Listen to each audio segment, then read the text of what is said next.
जय श्री जगन्नाथ भाई मैंने सर्वप्रथम गुरुदेव गणपति और जगदम्बा को प्रणाम करी आज आम आम जो एस्ट्रोलॉजी सेशन को आगू बढ़ेगा एस्ट्रोलॉजी सेशन क्रम रे आज आम पढ़िबा जे अ, उत्कलीय कुंडली एवं उत्तर भारतीय कुंडली तो चलंतु केमिति कौन देखिबा केमिति कौन सेटा इए करबा सेई विषय रे भलो से आलोचना करबा उत्कलीय कुंडली आपण माने समस्त तो पढ़ी कोविद हो जाइछन सेतमे आपण पाखरे खाता नथिबो तणु नथिले भलो आपण पाखरे वीडियो अछि देखिबे नहले नाही जहा करिया कथा करिवे हो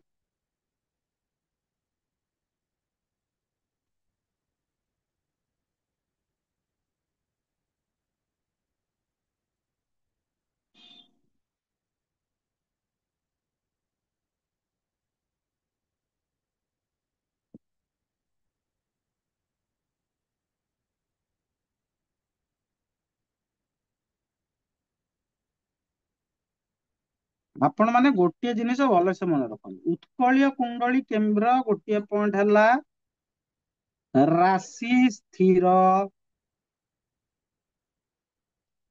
भाव बुलिबो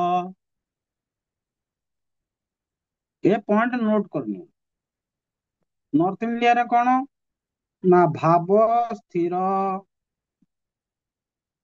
राशि बुलिबो कुआडे बुलिबो एटा जानिया दरकार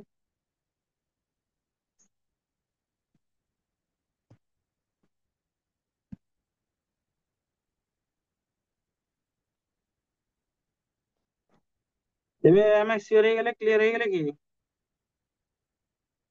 हम्म। अच्छा मलय कहलु एटा को लग्न एटा हଉଛି ମେଷ ବୃଷ ମିଥୁନ କର୍କଟ ସିଂହ କନ୍ୟା ତୁଳା ବୃଶ୍ଚିକ ଧନୁ କୁମ୍ଭ। ତାହେଲେ ଏଟା କୁମ୍ଭ ଲଗ୍ନ ବୋଲି କେମିତି ଜାଣିଲୁ କାରଣ ଉତ୍କଳୀୟ ଲକ୍ କୁଣ୍ଡଳୀରେ ରାଶି ସ୍ଥିର ଭାବ ହୁଁ ବୁଲିବ ଯଦି ଲଗ୍ନ ଏଇଟା ହେଲା ଏଇଟା ହବ 1 ନମ୍ବର ଭାବ ହୁଁ ଏଇଟା ହବ 2 ନମ୍ବର ଭାବ ଏଇଟା ହୁଁ ହବ ତିନି ଏମିତି ନମ୍ବର କି ଭାବ ବାର ଏଇଟା ହବ ଆଉ। ଏମିତି ହେଇକି ଏଇ ଯାଏଁ 12 ଯାଏଁ ପଳେଇ ଆସିବ ଏମିତି ବୁଲି ବୁଲି ବୁଲି ହୁଁ ବୁଲି 12 ଯାଏଁ ଆସିବ ହେଲା ହୁଁ ତଥାପି ମୁଁ ହୁଁ ଲେଖି ଦଉଛି ତରତର ହବାର ନାହିଁ 6 ନମ୍ବର ଭାବ 7 ନମ୍ବର ଭାବ 8 ନମ୍ବର ଭାବ 9 ନମ୍ବର ଭାବ 10 ନମ୍ବର ଭାବ 11 ନମ୍ବର ଭାବ ପ୍ରତିକା ତୁ ବୁଝିପାରୁଛୁ ମଳୟ ମ୍ୟୁଟ କରିଦେ ଭାଇନା ମୁଁ ବୁଝିପାରୁଛି। ତୋର 12ଟା ରାଶିର ନାଁ ମନେ ଅଛି ତ ହଁ 12ଟା ରାଶିର ମୋର ନାଁ ମନେ ଅଛି। ଠିକ ଅଛି ଆଚ୍ଛା ରାଜ ବାବୁ ବର୍ତ୍ତମାନ ଏଠି କୁହ ଏଠି ଯଦି 5 ଲେଖା ହେଲା ତାହେଲେ ଏଇଟା କୋଉ ଲଗ୍ନ ଆ ସିଂହ ଲଗ୍ନ ହେଇଗଲା। ବାସ୍ 5 ଯଦି ଲେଖା ହେଲା ତାହେଲେ ଏଠି କଣ ହେଲା ନା ଭାବ ସ୍ଥିର ଏଠି ଭାବ ସବୁବେଳେ ଏଇଟା 1 ନମ୍ବର ଭାବ ଏଇଟା 2 ନମ୍ବର ଭାବ ଏଇଟା 3 ନମ୍ବର ଭାବ ଏଇଟା 4 ନମ୍ବର ଭାବ ଏଇଟା 5 ନମ୍ବର ଭାବ ଏଇଟା 6 ନମ୍ବର ଭାବ ଏଇଟା 7 ନମ୍ବର ଭାବ ଏଇଟା 8 ନମ୍ବର ଭାବ ଏଇଟା 9 ନମ୍ବର ଭାବ ଏଇଟା 10 ନମ୍ବର ଭାବ ଏଇଟା 11 ନମ୍ବର ଭାବ ଏଇଟା 12 ନମ୍ବର ଭାବ ଏଠି ଭାଇନା ଭାବ ସ୍ଥିର ରାଶି ବୁଲିଯିବେ କେମିତି ବୁଲିବେ ନା ଯଦି ଏଟା ସିଂହ ଲଗ୍ନର କୁଣ୍ଡଳୀ ହେଲା ତାହେଲେ ଏଠି ହେବ କୋଉ ରାଶି ଆସିବ ରାଜ ବାବୁ ହୁଁ ଯଦି ଏଇଟା ସିଂହ ଲଗ୍ନର କୁଣ୍ଡଳୀ ହେଲା ଏଇଟା କୋଉ ରାଶି ଏଇଟା ହେଇଯିବ ସିଂହ ପରେ କନ୍ୟା ହେଇଯିବ। ଏଇଟା କୋଉ ରାଶି ବେଶ 12 ମୀନ। ହୁଁ ହୁଁ, କର୍କଟ 12 ନମ୍ବର ହେଲେ ବାସ୍ ଏଇଟା ହେଲା କର୍କଟ କର୍କଟ କର୍କଟ। ଏଠି ଯୋଉ ନମ୍ବର ଗୁଡାକ ମୁଁ ଲେଖିଛି ଏଇଟା ହଉଛି ଭାବ ଏଠି ଯୋଉ ନମ୍ବର ଗୁଡାକୁ ଲେଖିଛି ଏଇଟା ବି ହଉଛି ଭାବ ଠିକ ଅଛି ତୁ ଏପର୍ଯ୍ୟନ୍ତ ବୁଝିନୁ ମୁଁ ଆଉ ଥରେ ବି କହିବି ବ୍ୟସ୍ତ ହବାର ନାହିଁ ଏଇ ପଏଣ୍ଟ ଟା ଭାଇନା ମନେ ରଖିଛି ତ ରାଶି ସ୍ଥିର ଭାବ ବୁଲିବ ଭାବ ସ୍ଥିର ରାଶି ବୁଲିବ ଏ ଦିଟା ମନେ ଅଛି ତ ହଁ ହେଲେ ଆପଣ ସେଠି 5 ଲେଖିଲେ ପୁଣି ଏଠି ଏଇଟା ରହିଯା ତୋତେ ଆଗ ଯେତିକି ପଚାରୁଛି ସେତିକି କହ ତୁ ଆଜ୍ଞା ବର୍ତ୍ତମାନ ଏଇ ଯୋଉ ଭାବ ସ୍ଥିର ରାଶି ବୁଲିବ ରାଶି ସ୍ଥିର ଭାବ ବୁଲିବ ଏଇଟା କ୍ଲିୟର ହେଇଯାଇଛୁ କି ନାଇଁ ନାଇଁ ଭାଇନା ମୁଁ କ୍ଲିୟର ନାହିଁ। ଆଗ ସେଇଟା କ୍ଲିୟର ଯେତେବେଳେ ପଢେଇଲି ସେତେବେଳେ କହିଲୁନୁ ଏଇଟା କ୍ଲିୟର ନାହିଁ ବୋଲି ଆଉ ତୁ ତ ସେଇଠି ତ ବୁଝିପାରିନୁ ତୁ ଆଗକୁ କଣ ବୁଝିବୁ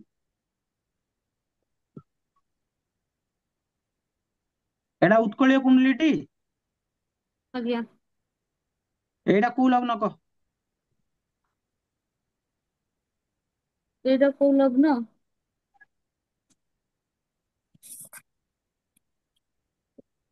ଏଇଟା କହୁନ କୋଉ ଲଗ୍ନ?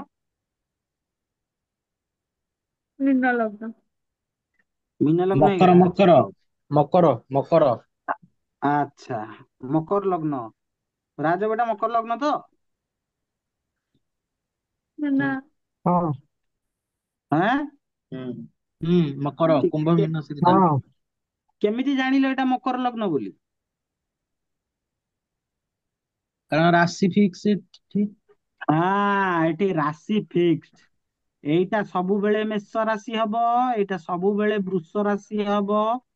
ଉତ୍କଳୀୟ କୁଣ୍ଡଳୀରେ ରାଶି ସ୍ଥିର ଭାବ ବୁଲୁଛି। ଏଇଟା ହେଲା ମିଥୁନ, ଏଇଟା ହେଲା କର୍କଟ, ନା ନା ଏଇଟା ହେଲା ବସି ଦଉନ ଟିକେ ସିଂହ, ଏଇଟା ବସି ଦଉନ ଟିକେ। କନ୍ୟା, ଏଇଟା ତୁଳା, ବିଛା, ଧନୁ, ମକର, କୁମ୍ଭ, ମୀନ। ମୀନ। ତେଣୁ ଯେହେତୁ ମୁଁ ମକର ଘରେ ଲେଖିଲି, ତେଣୁ ଏଇଟା ମକର ଲଗ୍ନ ହେଇଗଲା।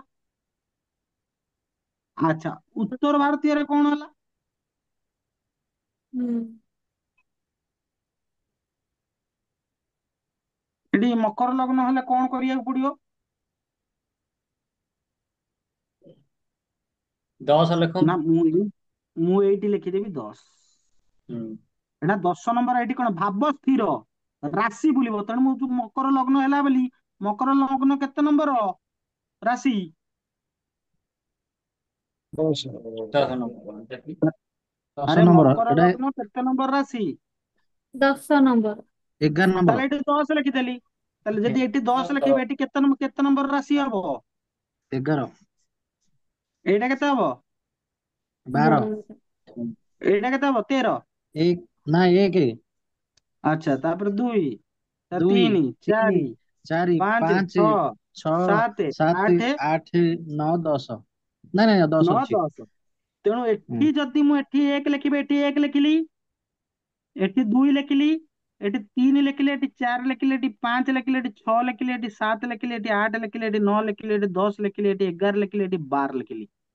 ଏଇ ଯୋଉ 1, 2 ଲେଖିଛି, ଏଗୁଡା କଣ? ଏଇ ଉତ୍କଳୀୟ କୁଣ୍ଡଳୀ ପାଇଁ ଏଗୁଡାକ କଣ? ଏଗୁଡା ହଉଛି ତାର ଭାବ। ହୁଁ। ହଁ କି ନାଇଁ? ହୁଁ। ମକର ଲଗ୍ନ ପାଇଁ କୁମ୍ଭ ରାଶିଟା କେତେ ନମ୍ବର ଭାବ? 2 ନମ୍ବର ଭାବ। ମକର ରାଶି ପାଇଁ ମକର ଲଗ୍ନ ପାଇଁ ମୀନ ରାଶିଟା 3 ନମ୍ବର ଭାବ। ମକର ଲଗ୍ନ ପାଇଁ ମେଷ ରାଶିଟା 4 ନମ୍ବର ଭାବ। 4 ନମ୍ବର। ମକର ଲଗ୍ନ ପାଇଁ ବୃଷ ରାଶିଟା 5 ନମ୍ବର ଭାବ। ମକର ଲଗ୍ନ ପାଇଁ ମିଥୁନ ରାଶିଟା 6 ନମ୍ବର ଭାବ। ମକର ଲଗ୍ନ ପାଇଁ କର୍କଟ ରାଶିଟା 7 ନମ୍ବର ଭାବ। ଏଇଟା ବୁଝିପାରିଲ ତ? ହୁଁ। ତମେ ନ ବୁଝିପାରିଲେ ତମ ଈଶ୍ୱର ତମକୁ ହେଲ୍ପ କରନ୍ତୁ, ତମେ କିଛି ପଢିନ, ଛାଡ। ତାପରେ ଏଠି ଯୋଉଟା ଲେଖିଲି, ଏଇଟା ଯଦି ମକର ରାଶି ହେଲା, ଏଇଟା କୋଉ ରାଶି? କୁମ୍ଭ। କୁମ୍ଭ। ବାସ୍। କିନ୍ତୁ ଏଇଟା କୁମ୍ଭ କୁମ୍ଭ ରାଶି, ଯେ ଏଇଟା କେତେ ନମ୍ବର ଭାବ? 11 ନମ୍ବର ଭାବ। ନା ନା 2 ନା ନମ୍ବର ଆରେ ଭାବ। 2 ନମ୍ବର ଭାବ। 2 ନମ୍ବର। ହଁ 2 ନମ୍ବର ଭାବ। 2 ନମ୍ବର ରହିବ ନା। ହଁ ଏଠି ତ ଭାବ ଲେଖା ହେଇଛି କନଷ୍ଟାଣ୍ଟ 2 ଭାବ ନମ୍ବର ସ୍ଥିର ଭାବ। ଲେଖା ହେଇଛି। 1 2 ହଁ 2 ନମ୍ବର ଭାବ ଏଟା। ଆଚ୍ଛା, ଏଇଟା ମୂଳ, ଏଇଟା କେତେ ନମ୍ବର ଭାବ? 1 2 3 4 5 6 7 ନମ୍ବର। ଗୁଡ୍। ଆଚ୍ଛା, ମକର ଲଗ୍ନ ପାଇଁ କି 11 ନମ୍ବର ଭାବ କୋଉଟା? କୋଉ ରାଶି? ମକର ରାଶି। ମକର। ଉତ୍କଳୀୟ କୁଣ୍ଡଳୀ ଦେଖ। ଉତ୍କଳୀୟ କୁଣ୍ଡଳୀରେ ମକର ରାଶି ପାଇଁ ମୁଁ କଣ କୋଶ୍ଚିନ୍ ଟା ବୁଝିପାରିଲିନି। ତମେ ତ ଶଳା ଶୁଣୁନ, ତମେ ବୁଝିବ ଆରେ କଣ? ବିଛା ହବ। ଧନୁ। କୋଶ୍ଚିନ୍ ମନ ଦେଇ ଶୁଣୁଛ? ତମେ ପାଠ ମନ ଦେଇ ପଢୁଛ? ତମେ ବୁଝିବ? 11 ନମ୍ବର ଭାବ। ମୁଁ ଗୋଟେ ଥର ପଚାରୁଛି, ମକର ଲଗ୍ନ ପାଇଁ 11 ନମ୍ବର ଭାବ କୋଉଟା? ବୁଝିବାର କୋଶ୍ଚିନ୍ ଶୁଣିବାର ନାଁ ଗନ୍ଧ ନାହିଁ, ସାଙ୍ଗେ ସାଙ୍ଗେ ଡେଇଁ ପଡିବା। ଆଉ କୁଆଡେ ଟିଭି ଲଗେଇକି ଦେଖୁଛୁ କି? ନା ନା। ମକର ଲଗ୍ନ ପାଇଁକା କୁମ୍ଭ। ମକର ଲଗ୍ନ ପାଇଁ କୁମ୍ଭ। ମୀନ ଲଗ୍ନ ପାଇଁ ମେଷ।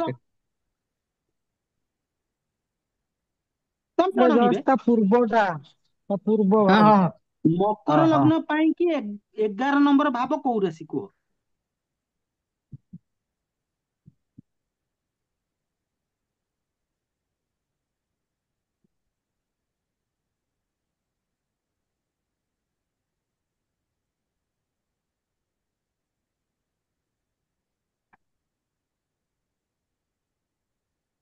ବିଛା କଣ ବିରୁଡି ବିଛା ମାରିଥିଲା ନା କଣ? ଶଳା ସବୁ ଚୁପ ହେଇଗଲ।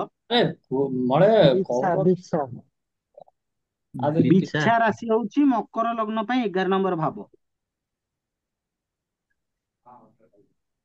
ହଁ କି ନାଇଁ?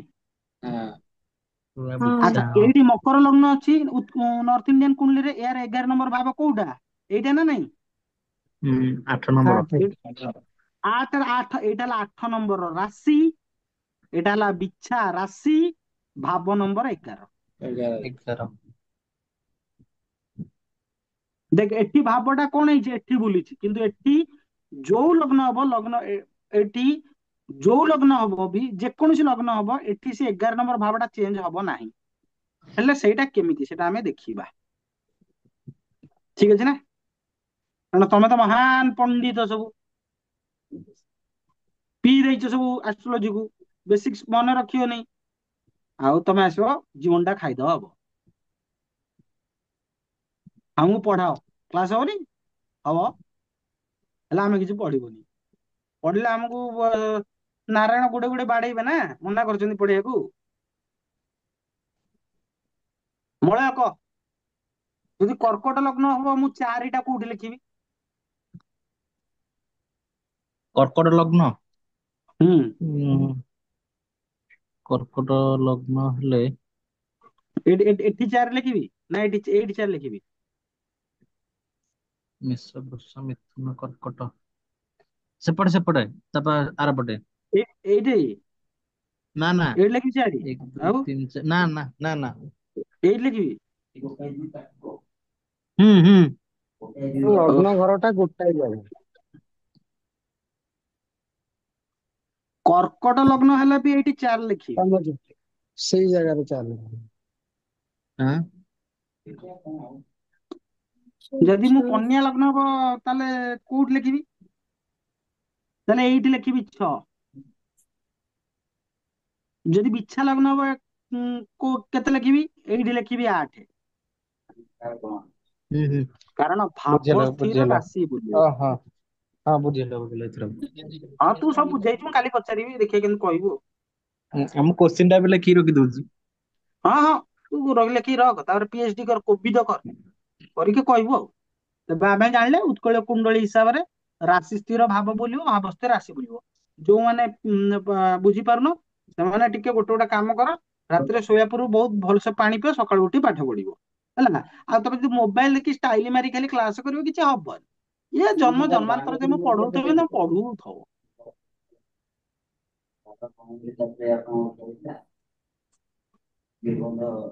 ତେବେ ଆଜିର ସେସନ ପାଇଁ ଏତିକି। ଆଶା କରୁଛି ଈଶ୍ୱରଙ୍କ କୃପାରୁ ଯେତେବେଳେ ମାନେ ଗପ ଚାଲୁଥିଲା, ପ୍ରଥମ ଭାବରେ ରହିଲେ କଣ ହବ, ଦ୍ଵିତୀୟ ଭାବରେ ରହିଲେ କଣ ହବ, ଶୁଣିବାକୁ ମଜା ନାଗୁଥିଲା। ଯେ ଏମିତି ଟିକିଏ ପ୍ରେସର ପଡିଲା, ସମସ୍ତଙ୍କର ଗ୍ୟାସ ପ୍ରେସର ବଢି ଯାଇଥିବ। ଯାହା ବି ହଉ, ଆଷ୍ଟ୍ରୋନମି ପଢିଲେ ତ ଫାଟିବ ସମସ୍ତଙ୍କର, ମୁଁ ଜାଣିଛି। ଆଉ କିଏ କେତେ ପଢୁଛି ପଢୁ, ଦେଖିବା। ସମସ୍ତଙ୍କୁ ଜୟ ଶ୍ରୀ ଜଗନ୍ନାଥ।